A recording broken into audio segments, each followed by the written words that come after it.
À la maison TV5 Monde, aujourd'hui, on a beaucoup d'activités. D'abord, il y a des salles qui abritent une bibliothèque, une salle informatique où on apprend les jeunes, on leur enseigne l'informatique, l'initiation informatique.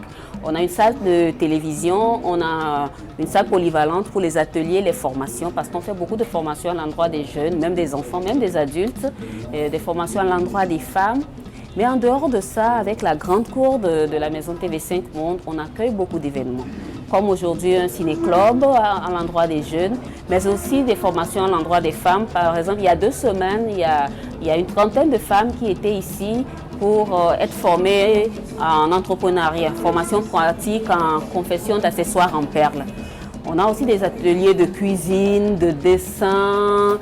On a plein de choses à l'endroit et chaque couche, tout le monde est servi ici, des enfants jusqu'aux adultes. À la bibliothèque par exemple, il y a des documents pour tout le monde, les étudiants, les élèves, les fonctionnaires, tout le monde est servi ici. Donc c'est une maison pour tous en fait. TV5 Monde fait partie de la grande famille de la francophonie. Et la francophonie, c'est d'abord le français que nous avons en partage. Et avec les écoles, nous initions beaucoup d'activités sur la langue française. Comme je viens de le dire, les concours de nouvelles et poésie, mais d'autres concours en lien avec la langue française. Et le magazine que nous produisons, Adomag, et Bakan qui va sortir la semaine prochaine pour les enfants du primaire. Adomag, c'est pour les collèges, Bakan, c'est pour les primaires. En fait, l'idée était de réconcilier les élèves avec la lecture et la langue française.